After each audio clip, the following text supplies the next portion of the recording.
O primeiro que quero é disculpar a Soledad Penalta, que estaba aquí con nós, pero non se atopaba moi ben, fixo esforzo por vir, e, bueno, ela tiña que estar presente na mesa, un pouco como a presentei ao principio, un pouco para dar esa visión do artista e unha muller creadora, que con un discurso, como dixo ao principio, creo que perfectamente coetáneo, na mesma sintonía que os protagonistas da illa, pero bueno, non se atopaba moi ben e entón marchou, entón quería disculparla, non?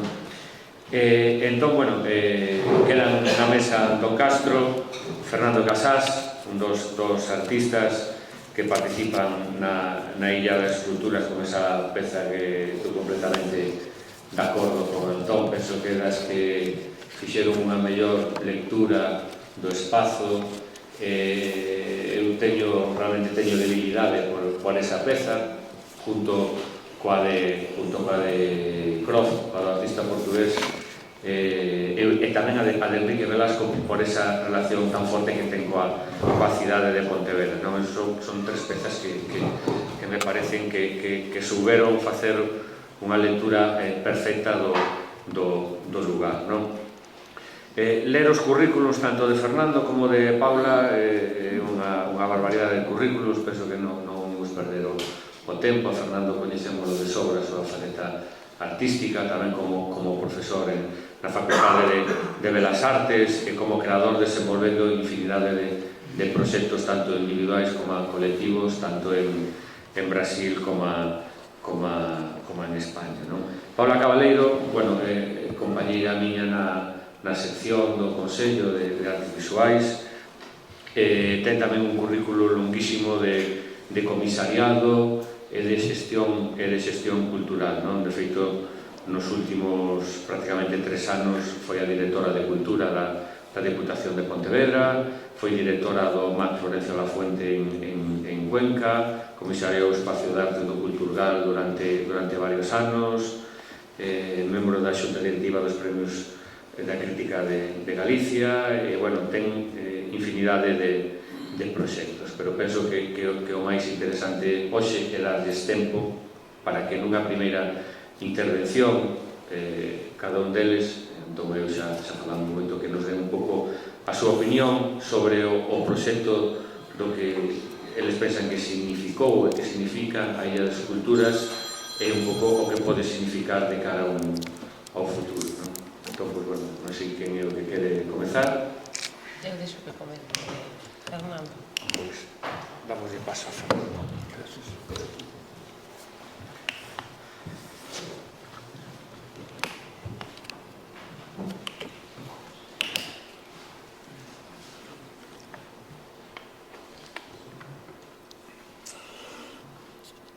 Esta agua é unha antonomía, porque non creáis que vou hablar demasiado.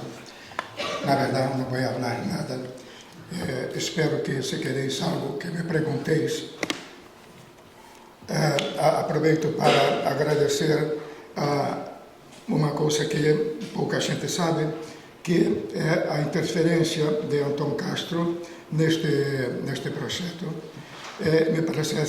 Primeiro me parece un proxecto, non sei como decirlo, casi que un lugar común, como é posible que con unha Facultade de Belas Artes, non sei que máis e tal, non haya realmente unha preocupación sobre o que sería o entorno natural, semi-natural. Este non é un entorno natural, pero sí que merecía levar en consideración determinadas questões, porque é cultura. O agradecimento de Antón Castro, para Antón Castro, é por um dato que Antón Castro me chama e diz que não pode fazer a escultura. Me havia invitado para hacerla. E, de uma maneira assim um pouco que não quadra demasiado com Antón, me saca da classe e me comenta que não me deixam fazer a escultura. E ele diz que é um tramo largo para comentar, que eu estou ali ocupado, e por pouco que me comenta, diz, não passa nada, me cambia, me sacas, ou então põe-se uma outra pessoa no sítio. Bueno, e então, com sua terquedade e seu hipnotismo e tal, diz, não, temos que ir a uma reunião, não sei o que mais, diz, eu não vou a uma reunião com esta gente e olvídate e tal. Bueno, me vuelve a sacar e tal, então acabo tendo esta reunião e aí estou na isla. Esta é uma história de Antón. Bueno,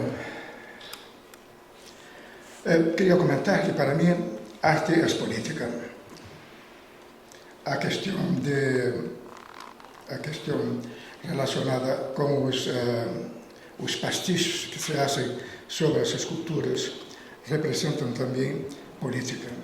Representam a labor de considerar o que pode ser a extensão da política, já que cada ser humano, cada pessoa, é responsável por seu próprio voto. E seu próprio voto acarreta suas consequências. Estas consequências, pois, conllevam de que haja uma pintada, uma rebeldia, mesmo que a pessoa possa ter problemas psicológicos. Pero, qual de nós não tem problemas psicológicos? E assim será cada vez mais.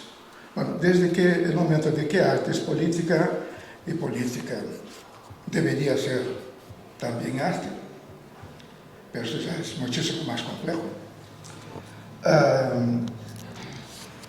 Falar um pouco solo da escultura de uma maneira muito rápida, me dou conta de que o projeto é inteligente, no sentido de que vivimos numa terra, como comenta Antón, e todos sabemos, uma terra de pedra. Então, esta coisa de desenvolver um projeto em pedra é inteligente, porque é mais cerca, é mais barato, há mão de obra, há especialistas, há isto, bueno, uma estrutura que se cierra em si mesma.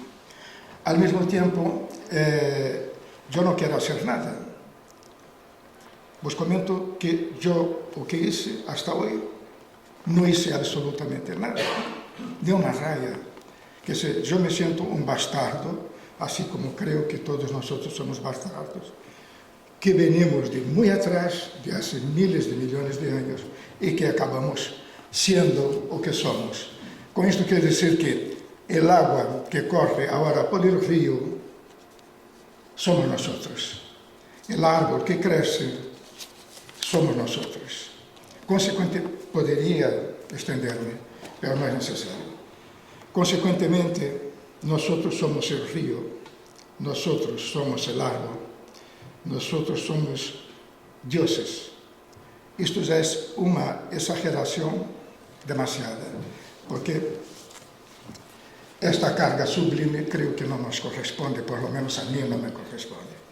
A situação relacionada com a Ilha de Esculturas é uma situação de que pergunto a Antón se há algum sítio escolhido. Diz, não podes escolher o sítio que te apetezca. Então, busco o último sítio, me parece um sítio demasiado extenso e empeço, a única coisa que eu costumo fazer é desnudar-me. Então, desnudar-se com toda a criação que hemos tenido, não só em América, como nós somos colonizados por Europa, pero toda esta Europa tão castrada e tão...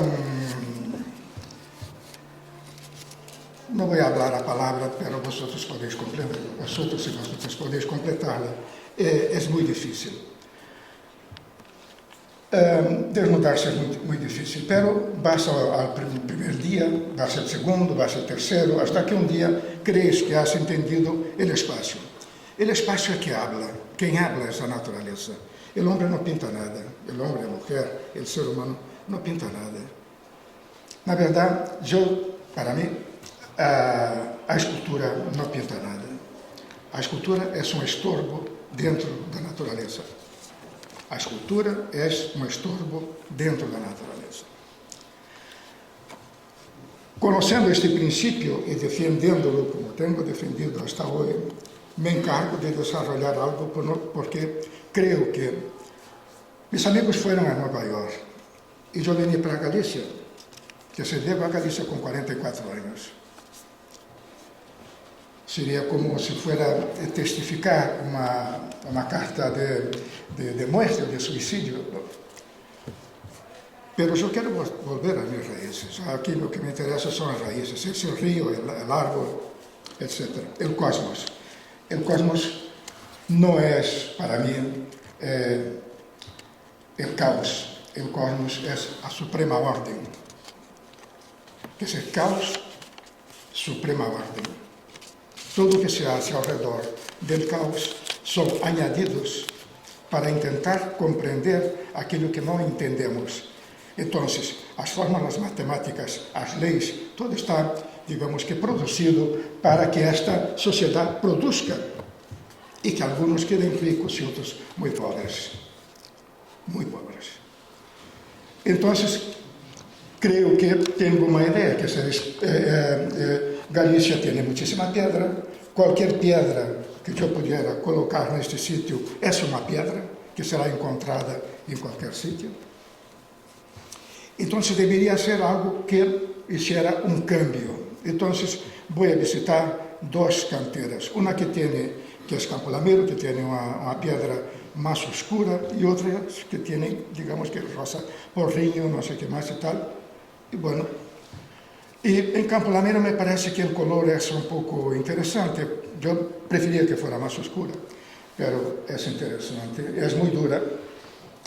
Y hay restos de piedra por todos los sitios. Y pregunto si estas piedras serán pagas, si tienen valor. Diz, no, tal vez algunas se pueda sacar un trozo, no sé qué más y tal, pero es, digamos que, restos de piedra que están, digamos que, desechadas. Bueno, yo parto del principio que obra de arte debería funcionar dentro de un sistema pobre, muy pobre. O mínimo gasto posible para hacer algo, porque temos que utilizar, digamos que, situações tão complejas, que na verdade as situações mais complejas são as situações mais tontas no mau sentido. Então, cojo aqueles restos e pido para, se quantas hay, diz, bueno, hay muchísimas, e, bueno, vuelvo para casa. Todo isto é um ir e volver. Voy para casa, vuelvo, no sé qué más y tal, y no sé cómo hacer esto. Entonces, un día aparezco por la mañana en Campo Lameiro, donde están algunas personas, y digo, mira, pediría que, por favor, pudieras hacer esto, pero sin pensar en la forma.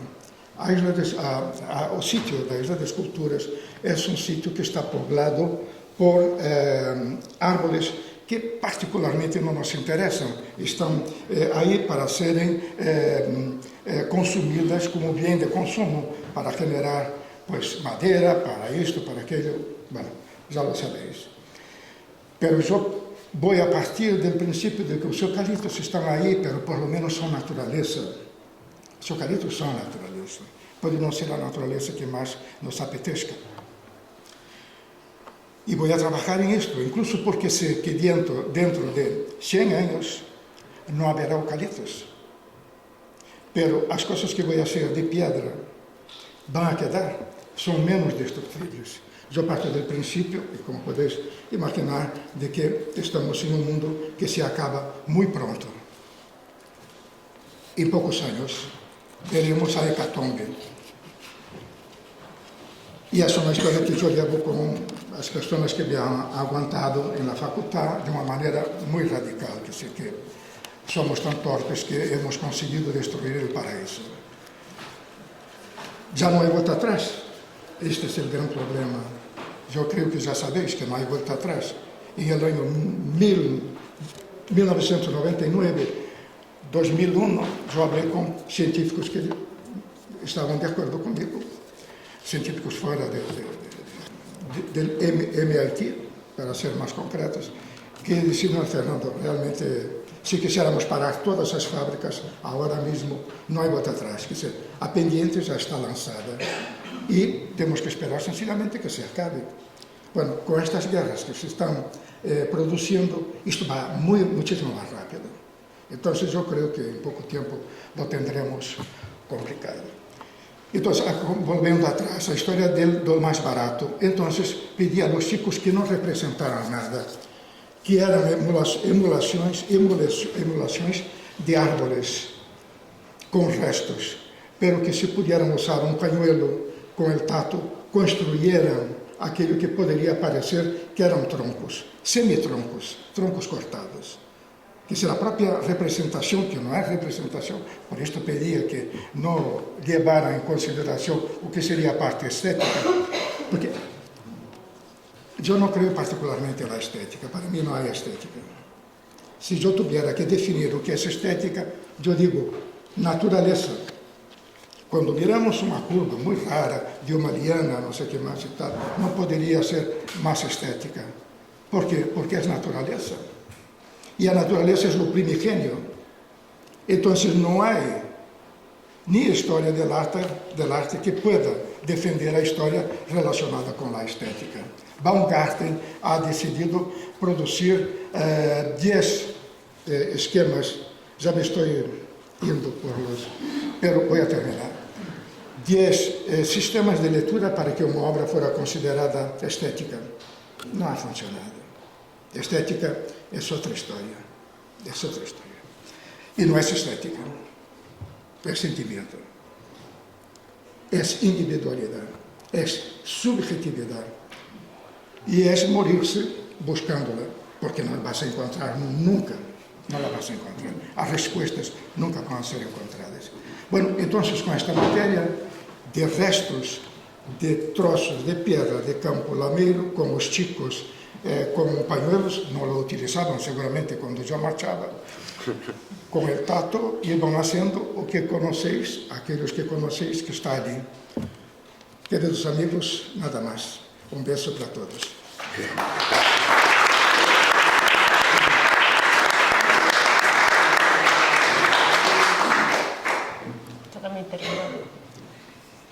Toca me intervir despois de casarse. A mí xa estive con el máis mesas redondas, compartindo máis encontros, tampouco me sorprende, seguramente máis ao propio público. En primeiro lugar, me gustaría agradecer o convite, porque nesta mesa sí que son unha convidada totalmente allea ao proxecto, a Ramón Rozas, o compañeiro de sección especialmente, pero tamén ao Consello, que tivo a ben poñer o foco sobre este 25 aniversario, que creo que máis que nunca é necesario salientar, non? Porque precisamente, ainda que poda parecer que unha celebración pode ser un fito airado, se pode poñer o foco sobre a situación actual e sobre todo sobre as posibilidades de futuro. En segundo lugar, tamén me gustaría decir que grazas a Antón Castro por ser tozudo, conseguir que o meu querido amigo Fernando Casas estivera neste proxecto, ademais con unha das pezas que compartimos debilidades. As veces que me perdín por a illa, me parece unha das pezas para perderse ou para intentar atoparse de algún xeito, non? En terceiro lugar, gustaría dicir que podo estar máis conguida porque estou entre dous ex-profesores meus na Facultade de Belas Artes, con que iso conleva. Non tiven a sorte de poder, ou de lembrar, ou de visitar esa construcción, esa montaxe, eses primeiros alicerces da illa, como pudemos ver a través das túas fotos, que creo que foron moi interesantes tamén por ver o proceso e, sobre todo, cando falamos de obra pública e de gran formato, sempre é moi importante saber todas as persoas que están detrás deses procesos. Evidentemente, a idea parte, neste caso, dunha docena de artistas, pero ao final, detrás deses procesos creativos hai moita xente que axuda na parte técnica da montaxe e co acompañamento, que é o que antes falaba con Mina, que tamén neste proxecto creo que foi moi importante, que sería impensable se pensamos en termos económicos, pero que o mellor moitos deses artistas que xa eran recoñecidos a nivel internacional se enamoraron do proxecto, por o que o propio lugar tamén ofrece, tamén namora, pero de algún xeito por o cuidado, ese cuidado que houve durante todo o proceso, que por desgraza non se transforma nos seguintes anos nun cuidado do patrimonio do legado. eu descubro, non medrei en Pontevedra, entón descubro a Illa das Esculturas cando veño a estudar Belas Artes, e porque ademais en primeiro de carreira tiven a Antón Castro de profesor, non? E a verdade é que me quedei completamente asombrada, non? Totalmente atónita de que en Pontevedra tiveramos un espazo destas características con 12 artistas que tamén estudiei nos meus referentes, nos apuntes da carreira son nomes incuestionables, con pezas e proxectos tan específicos para este lugar, un diálogo tan honesto co propio lugar, coa memoria, coa posible transformación social deses espazos, porque creo que a illa, a maiores de ser un lugar natural incomparable, tamén creo que no momento en que esas esculturas habitan a illa, nos fai habitar a illa de outra forma, non? Sobre todo porque habitamos socialmente ese espazo, levamos a persoas coas que compartimos tamén reflexión sobre as propias obras, cambiamos a nosa ollada sobre o propio territorio e seguimos construindo patrimonio. É unha forma tamén de garantizar, garantir que teñamos un futuro para este espazo, non? Eu lembro perfectamente esas primeiras exploracións que fixen da illa con esa sorpresa de ter ese inmenso patrimonio ao alcance da cidade na que habitaba, pero sempre me sorprendeu que a cidade vivise as costas, poñendo as costas cara a esta illa, e despois que as novas xeracións non saiban máis alá de un espazo natural onde facer deporte, onde poder ir cos amigos como espazo de lecer, pero non coñecen a dimensión dese patrimonio e dese legado que ao final é de todas e de todos. É certo que o mantemento neste caso debemos de reivindicar e debemos de mandalo por parte das administracións públicas, porque son aquelas que teñen compromiso, teñen o que ter dende o propio contrato, non? Entendo, mais son que teñen que ser garantes desa salvagarda, non? A mí gusta moito a palabra salvagarda porque para mí é moito máis que manter físicamente un espazo, non? Porque require tamén de manter vivo ese patrimonio e niso tamén hai que poñer o foco sobre a difusión, a promoción, a divulgación dese patrimonio. E despois me parece tamén bastante paradigmático para mal que estando nun entorno inserto prácticamente na contorna de colexios de infantil, primaria, secundaria e no medio do campus prácticamente, sen querelo porque realmente o campus foi posterior, pero cun vínculo tan directo con facultades tan importantes para o que significa ella, a facultade de Ciencias Sociais ou a de Forestais ou Ciencias da Educación, que ao final van a ser as ciencias da educación, son as persoas que están formando os profesores e profesoras do futuro, que tamén poden facer fincapé. Antes falaba con varias persoas que de xeito persoal, por vontade propia e por ter esa sensibilidade, levaron ao alumnado a propia illa, non? Pero non podemos solamente pensar que esa difusión se ten que facer nun xeito altruista ou por a vontade e sensibilidade dunha persoa concreta. Creo que hai que facer un esforzo colectivo.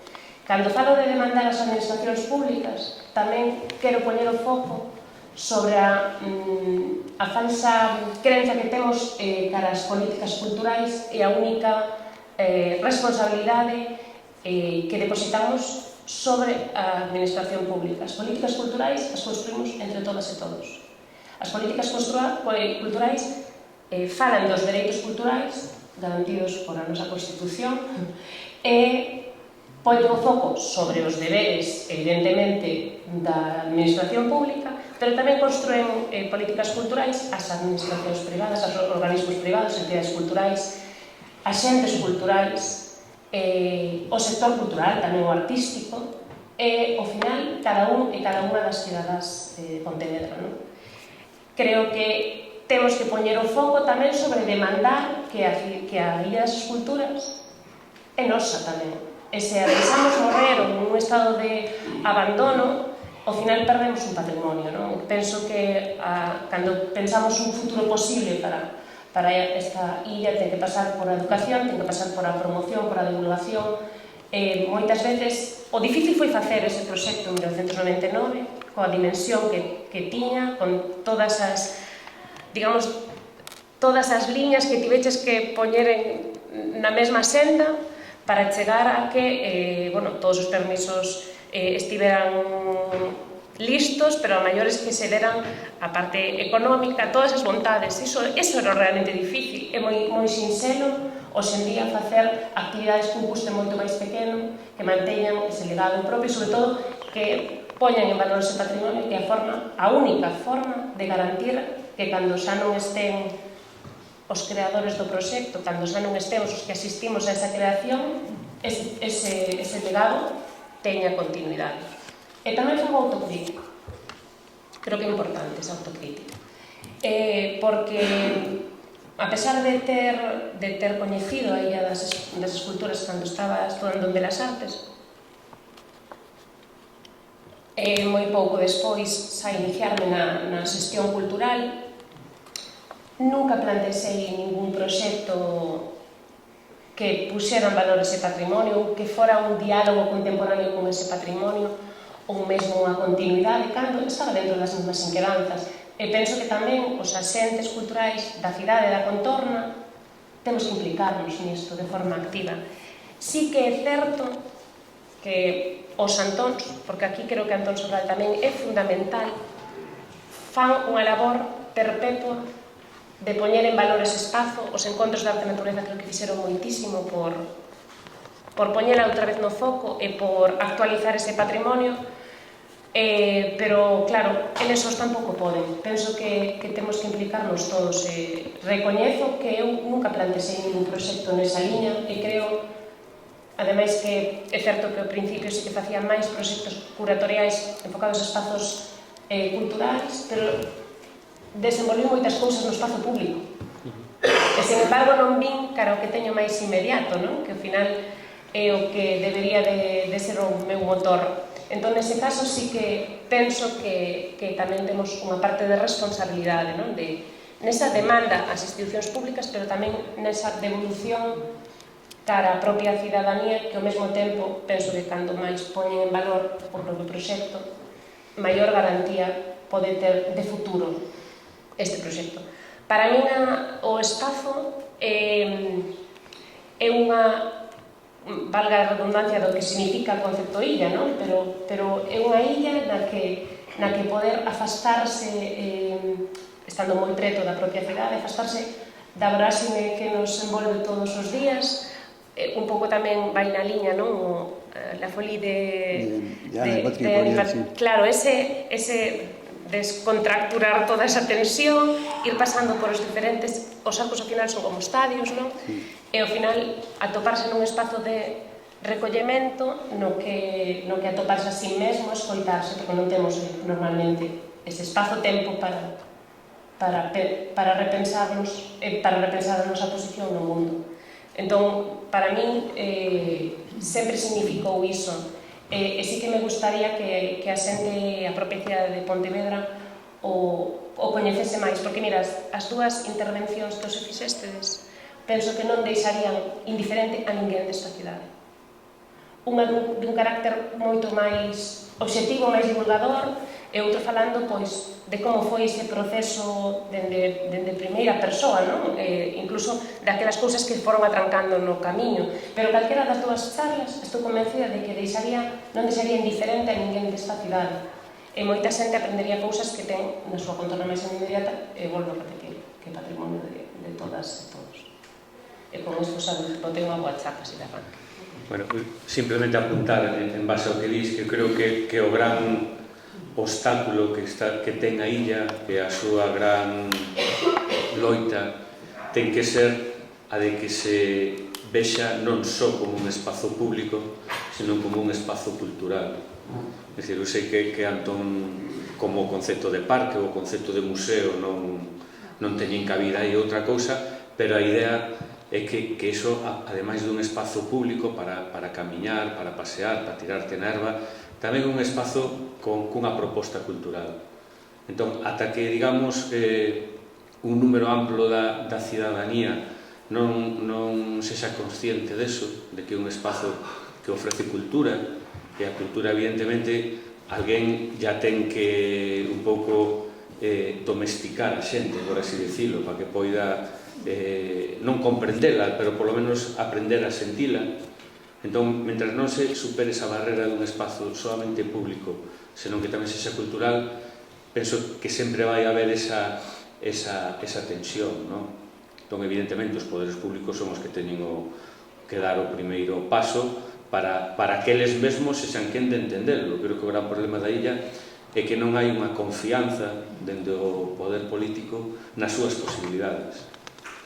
É algo que ti podes, o que ti dis, que o tes feito, que o mantemento, o custe do que te pode levar eso é ínfimo en relación ao proveito e ao partido que lle pode sacar, xa non só para a cidade como conxunto de poboación, senón como a propia cidade como algo que ver dende fora. É dicir, tan obsesionados como estamos de un evento de fora, un evento tal, vende o que ti tes fora, que aparte é un produto de primeirísima calidade, pero para eso, evidentemente, esa difusión primeiro ten que ser na cidade e logo fora. Eu nestes 25 anos non recordo unha campaña de publicidade fora de Pontevedra coa Illa das Culturas.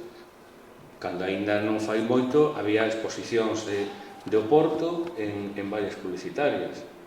Mesmamente, ora está a cidade chea de publicidade da cidade, do bonita que é, de todo eso, estamos todos de acordo, e a imaxe que sae da Illa do Cobo é absolutamente lamentable. Un plano cenital dese acceso tan horroroso que había fai 20 anos, que aparte que era unha foto bella. É dicir, ti non ves eso como un espazo cultural. Entón, se dende aquí xa non o ves como un espazo cultural, é moi complicado que eso poidas poder vender fora. Estando de acordo con todo o que decides, que é certo, teño que dicir unha cousa, iso hai que ubicarlo nun contexto. Pontevedra é unha cidade con unha marcada identidade desde finales do 19, cando se constituyen os pensionados da Diputación de Pontevedra. É unha cidade marcada identitariamente por dúas cousas, a cultura e a arte. As pensións se ratifican nos anos 20, en 1925-26, no goberno da Diputación de La Sota, creando unhas pensións que son as máis generosas de España. Eran 3.000 pesetas do ano 25-26, etc. Eso continúa logo na posguerra, e logo hai unha definición, aparición, que non é anecdótica, porque pensemos que se pensionaban os artistas nunha cidade tan pequena como Pontevedra, a Múnich, a Roma antes, a París, a Madrid e a Barcelona, cidades con un perfil artístico, o cal fala de que hubo unhas élites interesantes. Logo, cando se crea a Bienal de Pontevedra nos anos 60, se trata de enlazar un pouco con esa idea, e o fai a institución que mellor protexe a arte. De feito, a Bienal, cando se replantea no ano 82, cando creamos unha comisión, é un presidente de Diputación, Federico Cifuentes, que eu recordo que fulminei no 88, eu escribía na Voz de Galicia, e me dice, sí, eres listo, pois fai na ti. E creamos unha comisión, e replantexamos a Bienal no 82, e a partir de aí se internacionaliza.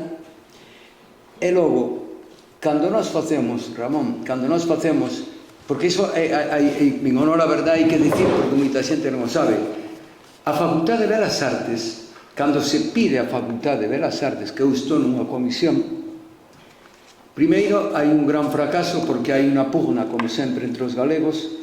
A primeira vez eu dirixía o Departamento de Artes Plásticas no 84, e a falta de entendimento fai que esa facultad vaya a Salamanca. Segundo, máis tarde aprendemos a lección das pugnas entre nós, e nós plantexamos tres cousas fundamentais: a tradición histórica da defensa da arte que tuvo Pontevedra sempre, os pensionados da Diputación que posibilitan a renovación da arte galega na vanguarda histórica, Colmeiro, Laxeiro, Souto, Masí, etc., etc. E terceiro, a existencia dunha bienal, que logo se acompaña ca creación de outro organismo, que é a Escola de Canteiros. Todo eso iba no paquete para reivindicar que se algunha cidade galega tiña unha identidade marcadamente de defensa do diñeiro público, a arte, era Pontevedra. Solo o invertido entre 1925 e 1933, que é o grosso das becas de Pontevedra, significa, solo en esos anos, significa o total do que invertiron as diputacións da Coruña, de Ourense e de Lugo. Que quere decir isto? A Bienal hai que analizar nese contexto, pero tamén temos que dicir unha cousa. É o Museo de Pontevedra, o labor do teu pai, de Filgueira Valverde, que é fundamental na defensa da cidade, a labor de Filgueira Valverde. É dicir, todo eso posibilitan unha definición identitaria que pasa por aí. E logo, que foi pasando? A transformación social. A transformación social fai que Pontevedra, incluso con unha facultade de Bellas Artes xa creada, todos esperábamos máis da facultade. A facultade está enclavada aquí, se crea no ano 90, 91, todos esperábamos máis e que se implicase moito máis na vida artística da cidade, e non sucedeu. Eu tuve unha decepción enorme e teño que tirar paus contra moitos dos meus compañeiros. Aquí teño 2 compañeiros que participaron activamente tamén na Illa das Esculturas. Pero quero dicir que os meus compañeiros, cando traíamos os artistas, pouco polo camiño que decías ti, non se implicaron en nada, absolutamente en nada. Entón, se nós reclamamos que unha población que non é unha población elitizada no ámbito da cultura, se nós vemos que os que se tiñan que implicar, ti viste que os profesores a xente de Belas Artes se implican no mundo cultural e artístico de Pontevedra? Me gustaría sabelo, porque eu estuve aí unha pila de anos, a implicación é mínima. É certo que hai exposicións que se fan agora no museo e no Pazo da Cultura pola voluntad singular de algúns particulares.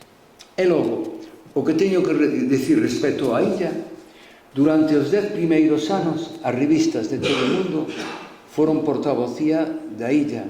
Eu, por exemplo, entre 1999 e 2010 ou así, fun invitado a mínimo 15-20 congresos sobre arte, natureza e escultura. E hai que dicir máis, Antón se acorda, que o modelo que mellor funciona en España neste momento, como vos sabedes, é Monte en Medio, Béjar de la Frontera. Béjar de la Frontera, que pasou? Viñeron aquí a estudiar o noso modelo. Jimena, que é a directora, Jimena veu aquí a estudiar o modelo de Pontevedra de produción. E Alcobendas, non? E Alcobendas, donde fixeron o outro modelo importante en España, viñeron aquí a estudiar o modelo. Sí que tuvo moito eco. E logo hai publicacións desde Estados Unidos, o sea, ti colles calquer publicación que saliron nos últimos 20-25 anos sobre arte e natureza, en todas, absolutamente, en todas, está a Illa das Esculturas. Claro, falamos de unha proposta absolutamente elitizada. O pobo, no mundo artístico, en Pontevedra, eu recordo xa, cando facíamos as primeiras bienales, porque claro, vos sodes moi novos, e digo xa, Paula, pero dixe, Antón, eu temos cargado cuadros en camións, eu traía o martillo da casa e compraba os tojinos na ferretería para colgar os cuadros da Bienal, Quero dicir, é que vos non viviste, vos caeste desde pé, vos non viviste esta situación, estou falando de fai 45 anos ou casi 50 anos. Entón, que pasa na cidade de Pontevedra? É certo que hai que creo que se apuntou un absentismo cultural. Antón, Sí.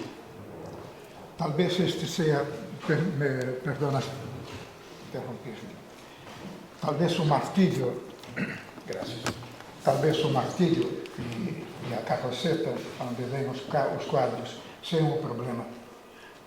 Enquanto a arte seja uma história de abusivos, de tontos, de estúpidos, de drogatas, de todo o que sabes que nos chamam, vai a passar isto. Então, o problema é também os artistas empezarem a implicar-se numa estrutura, como eu falava, que não me levou isso em consideração, de que arte é política. Se não empeças a dizer, vale, você me invita para exponer em seu museu.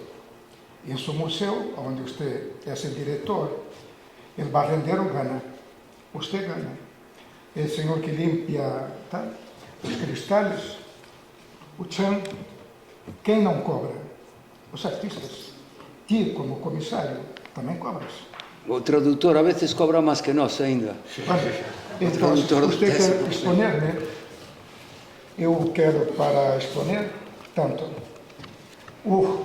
Isto é uma grande ofensa que fazes ao sistema. Pero se não começamos por aí, certo, e o artista sigue sendo merda, seguirá igual. Agora xa, cando contactas cos artistas, actualmente che piden o que é o FI, se hai FI. É dicir, é certo que dices ti que fui tradicionalmente así, pero hai artistas que cando se invitas a unha exposición xa non che veñen se non lle compras obra ou se non pagas un diñeiro. Hai unha lei, e máis, hai unha norma que se iba a pasar ao Parlamento que era o de os prestamistas de obra cobrarche, é dicir, a obligación de cobrar e mostrar fiscalmente o préstamo co pago que ten que facer o que recibe o préstamo. Hai unha proposta desa, de momento non se aprobou. Eu estou de acordo contigo, Fernando, que o artista, é dicir, como ben dices ti, o último mono, porque se invita, non cobra, pero iso foi o destino do mundo da arte que temos que cambiar entre todos, evidentemente, non?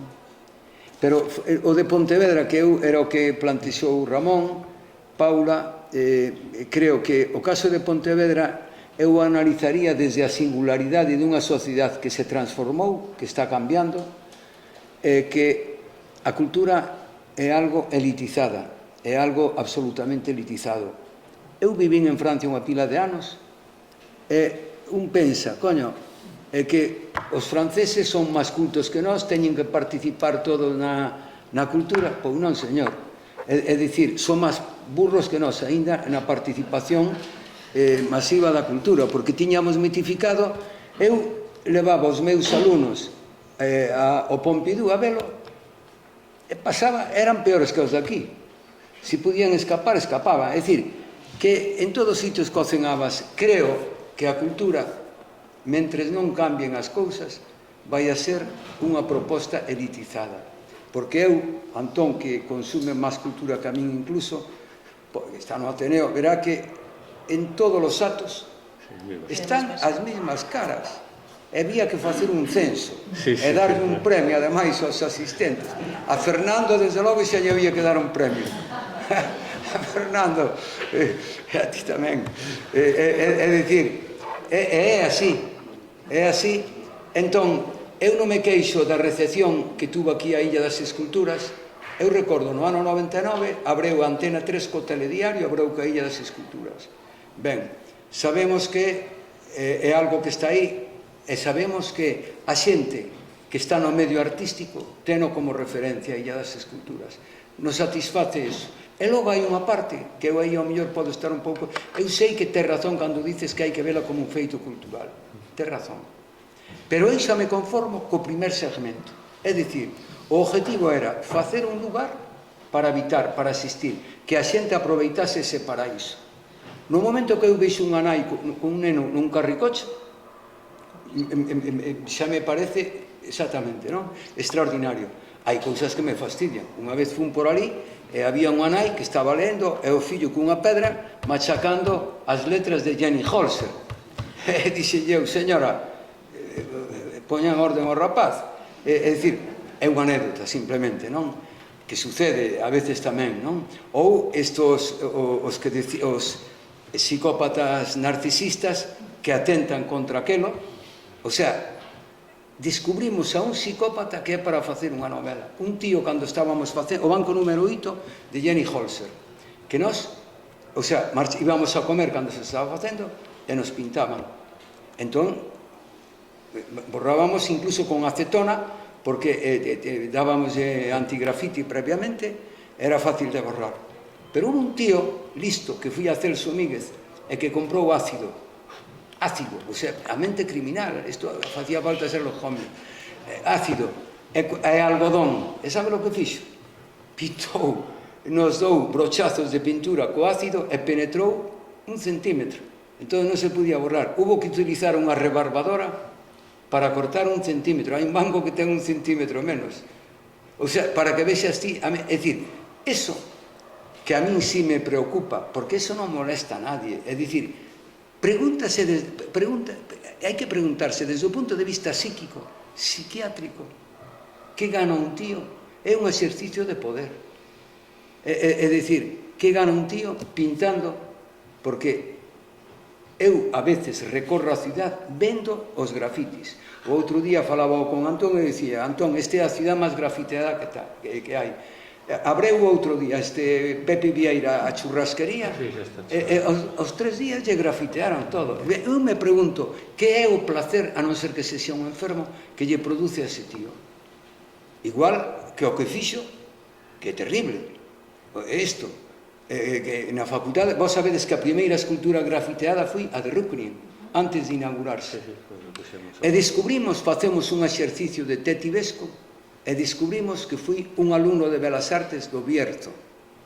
E o descubrimos pola ficha de clase que tiña un profesor e un alumno. Denunciámoslo a policía, fui á facultad e descubreu o alumno, confesouno. Se lle puxo unha multa de 600.000 pesetas. Ven a nai a falar con nós. Eu lle dixen fomos a falar co xuez para que lle sacaran a multa, o xuez dixo, eso nada, isto vai a ser ejemplar, isto non se lle saca. Eu sentei o rapaz, que era de terceiro daquela, porque o texto poñía muerte a los modernos, muerte a los modernos, na escultura de Ruknin. Eu debo ter aínda fotografías desa época, muerte a los... un rapaz de Belas Artes. E dixenlle, rapaz, o único que lograstes é crearlle unha depresión a túa nai. A nai me dixo que adelgazou 25 kilos co disgusto. Entón, quero dicir que suceden estas cousas, é unha anécdota, pero suceden, pero eu xa chegou un momento, e sou vello, espero vivir 100 anos, polo menos, estou traballando para elo, pero despois de levar 50 anos en isto que levamos, eu xa non espero moito, quero dicir da xente, solo respeto, o respeto que pedimos, non? E que se democratiza, e se socializa, e que a xente... Eu estou contento polo primer segmento, Ramón. É dicir, se non o queren considerar un espacio cultural, que o consideren un espacio de ocio, para facer picnics, para facer footing, para facer festivales. Claro, o que non pedimos, esa foto que presentaste ti, é que un individuo que ten un puesto de cervezas, o día de que me chamou Antón, dice, oye, hai un tío que montou un puesto de cervezas atado con unhas cordas na escultura de Ruknin. Estaba servindo de espolón de proa para aguantar a cousa esa, o tellado de trapo ese que teñen os postos. En fin, iso vai a seguir existindo. porque é difícil cambiar a xente, porque había que cambiar desde o punto de vista psíquico o ser humano. Bueno, aí estou un pouco de acordo co catastrofismo de Fernando. Fernando ten moita razón, porque é un visionario, pero quero dicir que podo estar de acordo con eso, pero teño a esperanza de que se creou un espacio con arte creo que é importante, respetable, e que ganamos para a cidade coa abuacencia da comprensión dos políticos, ganamos un espacio de lecer, como decías ti, e creo que eso xa é importante, porque significa unha evolución enorme con relación a Pontevedra. Eu non sou de Pontevedra, cheguei aquí fai 40 moitos anos, casi 40 moitos, casi 50, entón creo que a cidade cambiou. E no aspecto artístico, sinceramente, creo que para ben, non sei, Fernando sabe máis que nós, moito máis que nós, quero dicir como é a cidade, porque además participou do feito cultural, el sabrá, digo que sabes máis que nós o cambio da cidade, non sei se a xente é moito máis consciente agora do feito artístico que fai 40 ou 50 anos, non o sei, ti sabrá o mellor. É unha pregunta difícil. Non te diré, porque o que acontece é que os profesores de las artes non forman parte do tecido artístico da cidade, os profesores dos institutos tampouco forman parte da maioría dos actos da cultura da cidade. É dicir, cando éramos pequenos había un instituto en Vigo no Pontevedra. O de Pontevedra era o representante do ministro. E só había dous en toda a provincia.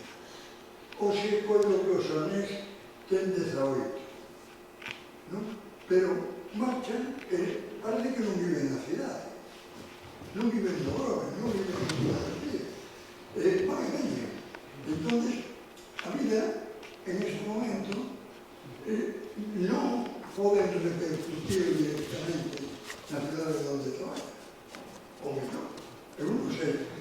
Penso a Tereno, por exemplo, que estamos todos, pero resulta que mandas... Querido amigo, perdona interromper, é que eu creio que aqui estamos num grupo, digamos que selecionado, então pensamos de uma certa maneira mais ou menos igual.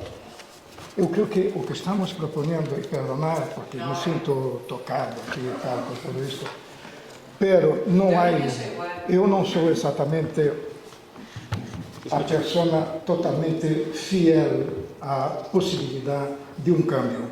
Quando temos os meios de comunicação tão desenvolvidos, e eu posso dizer que sou, pois, a coisa mais absurda que possa se falar, que eu possa falar, e afirmo a primeira, a segunda, a terceira vez, se acaba transformando isso em verdade. Querer cambiar o que seria a cultura, porque havia que cambiar a cultura do que seria Pontevedra. Não é cambiar a cultura de Pontevedra, que é impossível, seria cambiar a cultura do mundo. Que a Ilha de Esculturas não interessa a nadie. Não só isto, está formado por pessoas que montaram isto para quedarem-se ricos. Houve um arquiteto, pelo que vos acordáis, que enquanto se inaugurava, no dia que se inaugurou, um arquiteto muito considerado aqui em Galícia, que comentou que no dia que se inaugurava a Ilha de Esculturas, que a Ilha de Esculturas era uma merda, assim, no periódico, numa larga, em meia página. Te acordas disto? No, sí, sí, yo sé que me acuerdo. Non prestas atención, non podes participar. Teño o 94%. Ah, sí, acórdome perfectamente. Sí, claro, como non acordar. Entón, que vamos a facer? Se os próprios, e esse senhor creo que de Pontevedra é galego, se nós não nos matamos a nós mesmos, é muito difícil que se possa fazer algo. Muito difícil, muito difícil. Eu conosco mais saídas de esculturas fora de Espanha do que aqui em Espanha. Então, nesse sentido, Antón tem toda a razão. É um projeto que, por algum motivo, não querem saber dele. Incluso, como estou com chavales de todos os anos, de 20 anos mais ou menos, a arte cambiou também. A percepção do que seria obra de arte cambiou muitíssimo. Hoje a arte é espetáculo. Então, a Ilha de Esculturas passam por ali e nem sabem o que estão mirando. Quer dizer, aqui que se puxa no quadro, Ramon Rosas, de uma maneira totalmente didática, Antón ha descrito cada um, são verdadeiros monstros, tios que ajudaram a criar a cultura do século XX. Ajudar a cultura geral do século XX. São desconhecidos para todos. Falas com um rapaz de 20 anos e tal, querem saber de outras histórias. Vale? Muito bem. Há um artista que substitui a Hamilton. Há um artista que substitui a qualquer Rucri, com quem me levei muito bem, o do Labirinto. Morris é um amor de persona. Incluso puxo uma coisa no período de que se identificava comigo, no sentido que lhe perguntei, com meu mal inglês, se ele não creia que todas estas coisas estavam involucradas para receber extraterrestres. E começou a rir-se e disse, ao melhor tem razão, homem. Que é um tio tremendo, que é uma pessoa que está totalmente aberta para qualquer história. É um monstro de um escultor. Bom, creio que por a ensinança que se faz dentro da faculdade, há uma obrigação, porque há professores que existem, realmente levam uma labor muito conscienciosa, relacionada, conscientizada sobre o que seria o aprendizagem, sabem quem é Morris, quem é Hamilton, quem é cada uma destas pessoas.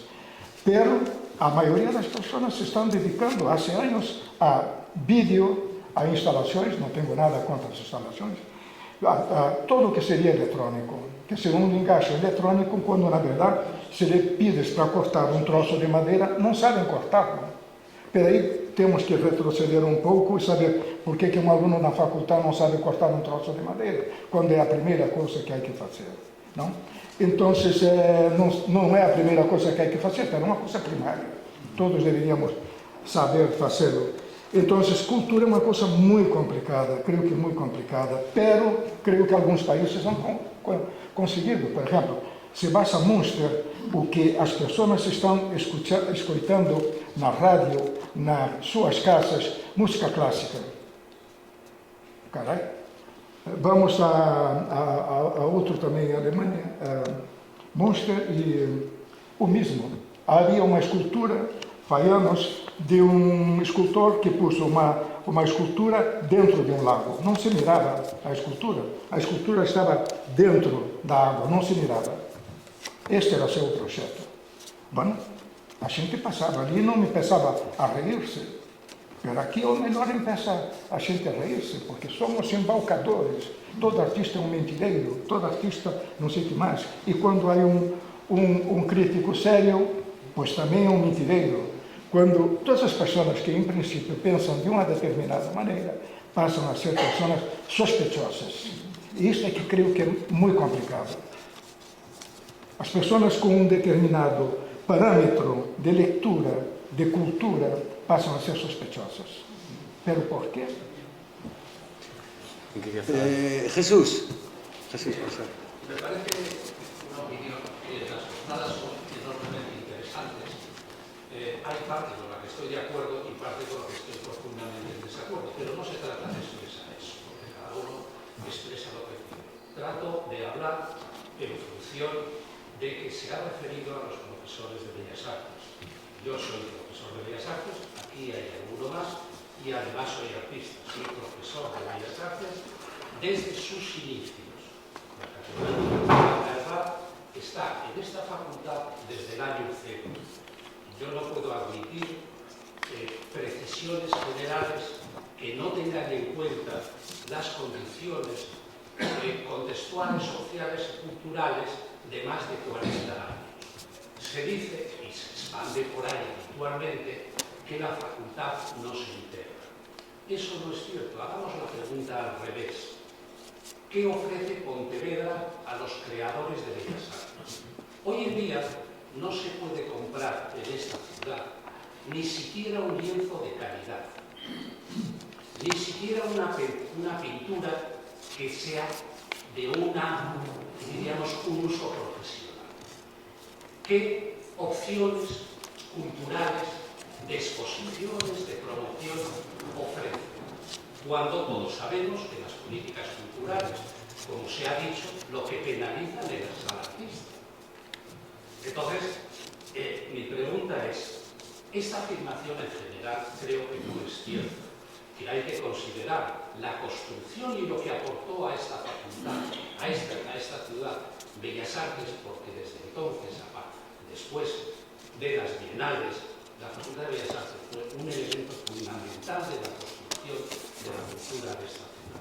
Han sucedido muchas cosas que se pueden analizar, pero entiendo que esa afirmación debe ser necesariamente matizada porque han ocurrido muchas cosas. Yo plantearía la pregunta al revés. Sí, ¿Qué ofrece la sociedad y la cultura de Pontevedra a los creadores de obra? Bueno, desde este punto, el planteamiento, Jesús, lo hablamos muchas veces. Claro, estáis aquí tú y Yolanda, que sois de los pocos profesores, y no los únicos profesores de Bellas Artes que vivís en Pontevedra, que habéis vivido siempre en Pontevedra. Está claro, ¿no? Y de alguna manera habéis participado también desde el primer minuto en lo de la isla. Y está claro que desde el punto de vista de lo que es la infraestructura, es una ciudad que carece de préstamos para el desarrollo de una actividad, de una conciencia artística. En eso tienes toda la razón. Nos quejamos todos. No hay una sola galería de arte, siquiera ahora. La gente va a comprar el material artístico a Vigo, normalmente. Eso es cierto, ¿no? Hay que preguntarse por qué sucede eso, ¿no? Y es así. ¿Por qué sucede eso? No lo sabemos. Yo no sé, no quiero señalar a nadie, creo que hubo una voluntad política. Las ciudades funcionan por los proyectos, creo, por los proyectos políticos. Son muy importantes. En la Isla de Escultura, unas determinadas personas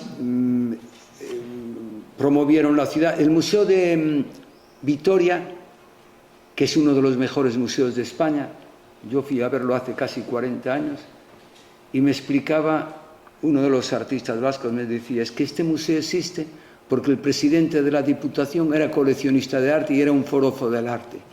Es decir, a veces son por cosas extrañamente singulares.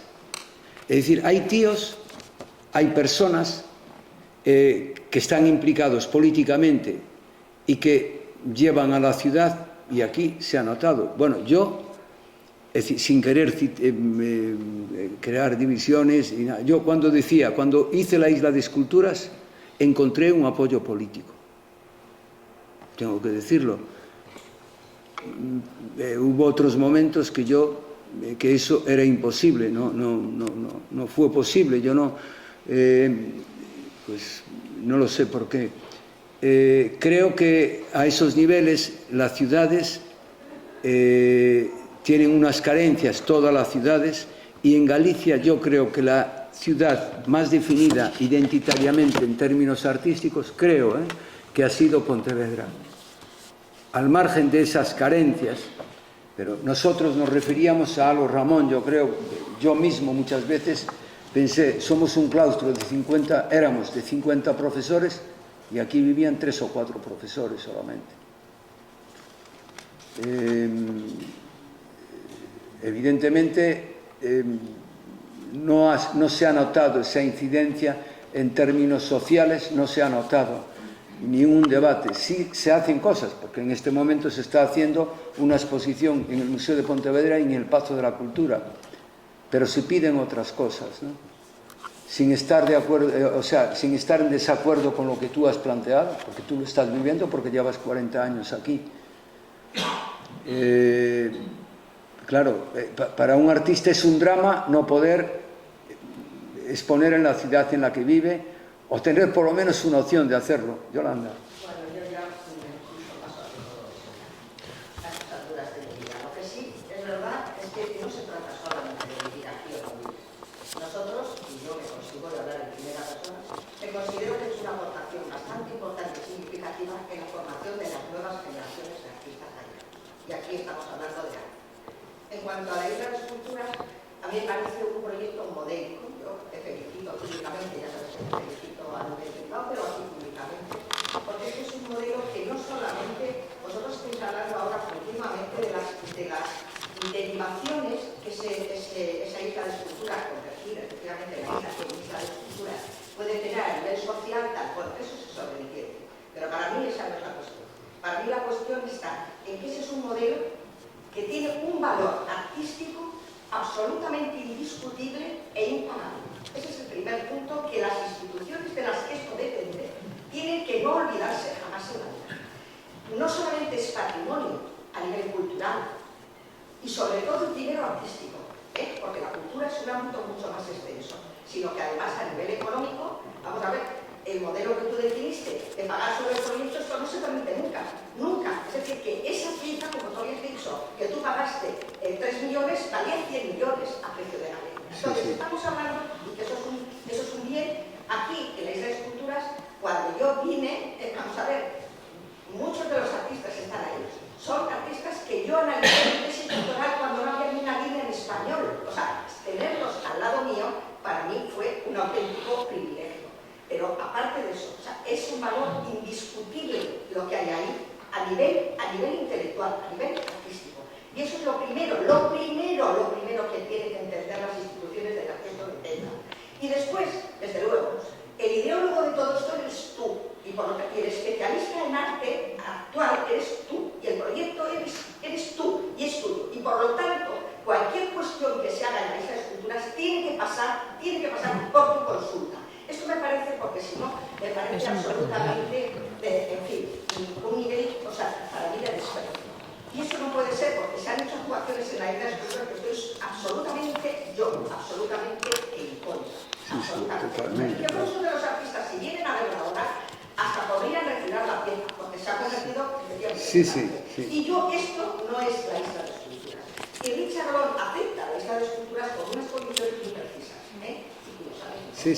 Así que, lo primero, porque es que de aquí prácticamente se ha hablado de eso muy poco, todas las cuestiones añadidas, efectivamente, el arte tiene muchas cuestiones que después, a nivel social, educativo y de todos los ámbitos extendidos a la cultura y a la educación, tiene. Pero aquí esto es un proyecto artístico. Y tiene un nivel artístico el más alto. O sea, toda esta gente está en los libros de arte, han sido padres nuestros y de todos los artistas que asistimos en este momento. No estoy refiriendo concretamente a la figura de Morris, por ejemplo, ¿no? Pero de otros muchos, ¿no? Entonces eso no se debería de olvidar jamás en la vida. Sí, tienes toda la razón. Eso, la institución de la que esto depende, no lo entiende. No tiene conocimiento y no tiene por qué tenerlo, pero entonces cuando yo no tengo el conocimiento de algo voy a los expertos. Y entonces a los expertos me dejo asesorar. No hago las cosas a mi manera y por lo que yo entiendo, porque se está, bueno, en fin, pues yo ya, he dicho lo que tenía. Pero, y muy bien dicho. Bueno, creo que por la hora ya lo podemos dejar. Muchísimas gracias a los participantes. Ha sido un auténtico placer escucharos. Muchísimas gracias a la gente que vino. Y bueno, que sigamos pudiendo disfrutar de la isla de esculturas por muchísimos años más. Muchas gracias.